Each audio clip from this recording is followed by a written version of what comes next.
Ravi de vous retrouver encore une fois, chers téléspectateurs de l'habitude. Alors bonsoir ou bonjour, dépendamment de la localité actuelle de chacun d'entre vous. Bienvenue dans cette édition du journal vespéral parlé en langue française de Journal dont vous présente d'abord les grands titres. Le 15 août de chaque année, les fidèles de l'Église catholique célèbrent l'Assomption, donc la montée aux cieux de la Vierge Marie. Dans une messe de grâce célébrée au sanctuaire marial de Gikungu, l'archevêque de Bujumbura, Monseigneur Gervais Banshimiwusa, a rappelé aux chrétiens de garder espoir en Dieu, même dans les moments difficiles. Le président de la République du Burundi, Evariste Ndayishimiye, invite les habitants de la municipalité de Bujumbura de se regrouper en coopérative pour augmenter la production. Les détails et d'autres informations dans un instant.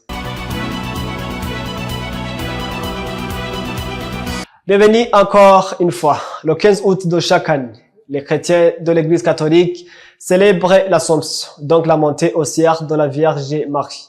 Dans une messe de grâce célébrée au sanctuaire marial de Gikungu, Monseigneur Gervais Banshimiwusa, archevêque de la diocèse de Bujumbura, a rappelé aux chrétiens de garder espoir en Dieu même dans les moments difficiles. Elvis Munyaneza nous en dit plus. Les chrétiens catholiques ont célébré la fête de l'Assomption, commémoration de l'entrée de la Vierge Marie, corps et âme dans la gloire de son Fils ressuscité ce 15 août 2024. Pendant l'homélie, l'archevêque de Bujumbura, Gervais Banshimiwusa, a insisté sur l'importance de l'amour envers ton prochain et de l'espérance en Dieu, même dans des situations difficiles. C'était au sanctuaire marial du Mont Sion Gikungu. ubuzima bw'uyu muvyeyi Bikira Mariya nk'uko n'ibisomwa vyeranda bibitwibukije hari ibintu nka bitatu atwigisha uyu muvyeyi kandi natwe tubikurikije.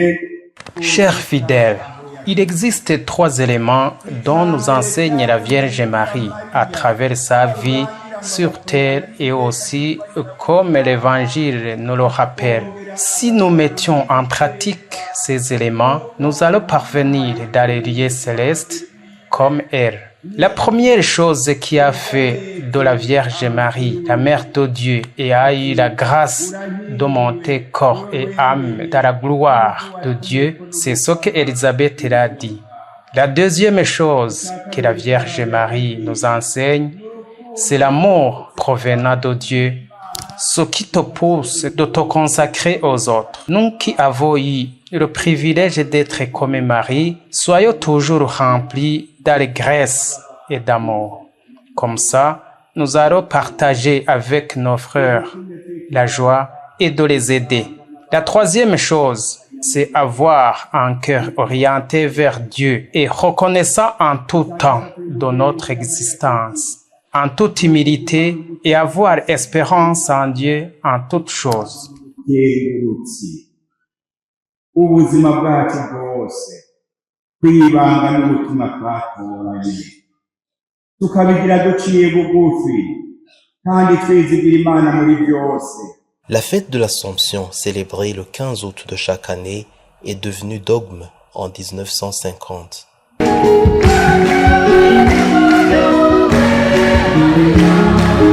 Evariste Ndayishimiye, président de la République du Burundi, invite la population de la municipalité de Bujumbura de se regrouper en coopérative pour augmenter la production. Benoît Sindaigwanya pour le reportage.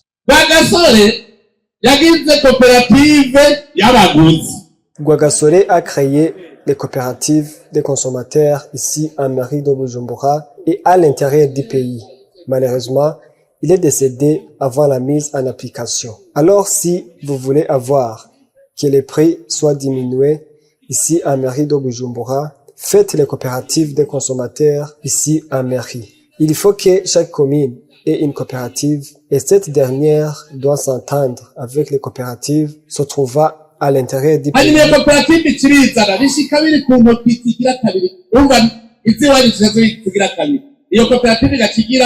urumangazini ngaho bijya biraya wogura 1500 kilo uturawe zokigura 1000 Ce sont les propos du chef de l'État burundais Evariste Ndayishimiye où il invite les habitants de la municipalité de Bujumbura de se regrouper en coopérative d'autodéveloppement afin que les prix des denrées soient diminués, tel que le faisait le prince Louis Rwagasore. Il exhorte néanmoins les fonctionnaires d'augmenter les heures de travail car nous perdons ces heures de travail par jour.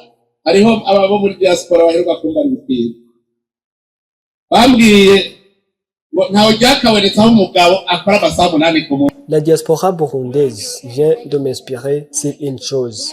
On ne peut pas comprendre celui qui travaille seulement 8 heures par jour. Imaginez un homme qui se concentre sur WhatsApp au bureau et après il commence à dire qu'il est temps de rentrer. Tu t'imagines, on perd ses heures de travail par jour.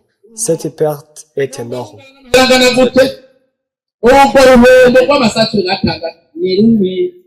Le président de la République a donné ses conseils au moment où il faisait sa tournoi dans les provinces du pays dans l'optique d'éveiller la population à poursuivre la vision d'un Burundi émergent 2040 et développé 2060.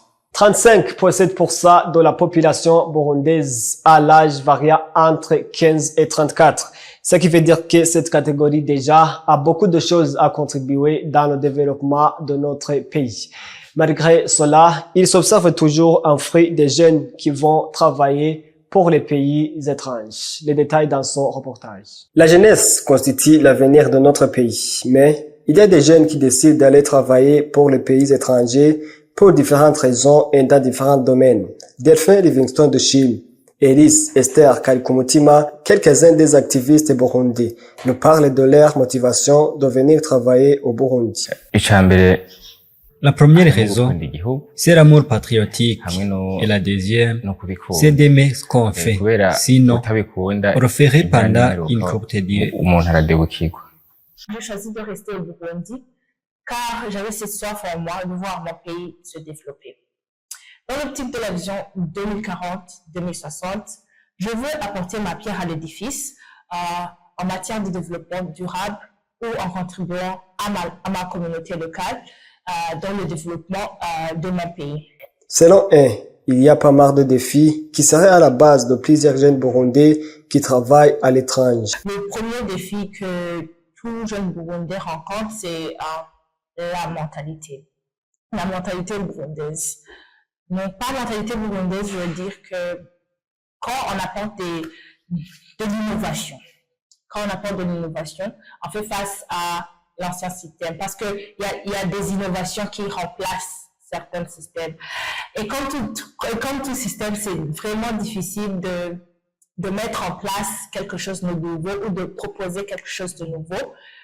Mais je suis heureuse quand même de voir qu'il y a des efforts qui sont en train d'être mis en place pour que les jeunes s'autodéveloppent, pour que les jeunes mettent en place différentes choses.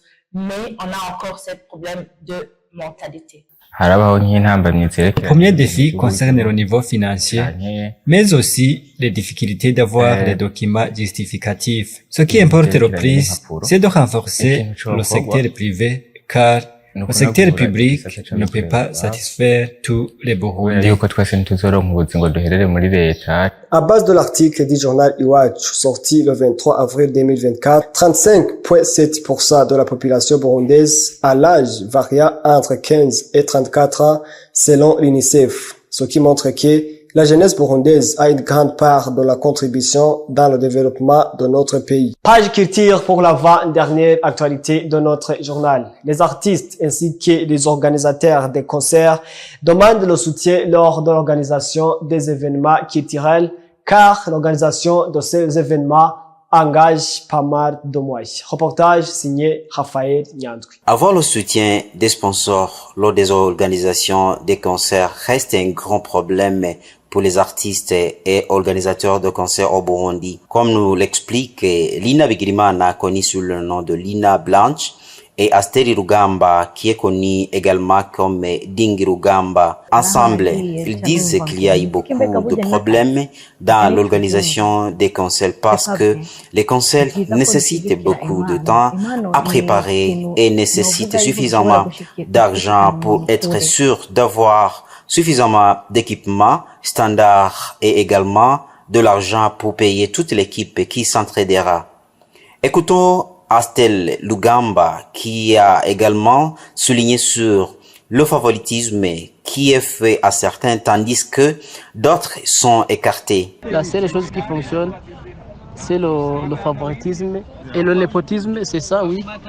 Parce que si vous avez organisé un événement ou un concert, un événement culturel, alors que vous n'avez pas de contact, vous n'avez pas d'amitié dans les institutions publiques ou privées, c'est vraiment impossible et difficile de trouver les sponsors. Il a également eu l'occasion de transmettre un message aux dirigeants du gouvernement. Je voulais demander si c'est possible, et dès que c'est possible, le gouvernement puisse aider à favoriser donc la loi, le sponsoring, et que tout le monde ait accès aux sponsors à l'égalité et à l'équité.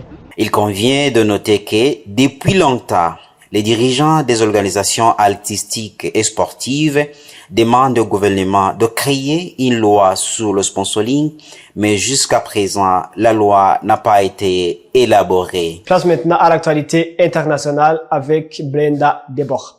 En Asie, les inondations ont fait des centaines de morts.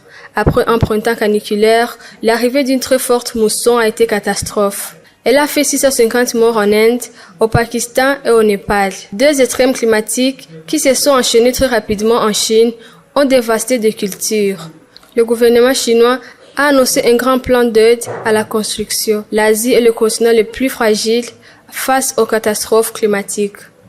L'Égypte et la Somalie ont franchi une nouvelle étape dans leur coopération en signant un accord de défense majeur ce mercredi. Lors d'une rencontre au Caire, le président égyptien Abdel Fattah el-Sisi et le président somalien Hassan Sheikh Mohamud ont discuté de la lutte contre le terrorisme et de la sécurité en Somalie. Cet accord vise à renforcer la sécurité en Somalie, un pays souvent frappé par des attaques terroristes, notamment par la branche East Africa d'Al-Qaïda. Ce lundi dernier, une attaque dans un hôtel de plage en Somalie a fait 37 morts, soulignant l'urgence de renforcer les mesures de sécurité. À vous tous qui avez consacré votre temps à suivre ce journal. C'est par ici que prend fin notre édition. Merci de l'avoir suivi. Que Dieu vous bénisse. Mais avant de terminer, laisse-moi souhaiter encore une fois de plus une très belle fête de l'Assomption à tous les chrétiens catholiques du monde qui sont en train de célébrer. Que Dieu vous bénisse encore une fois.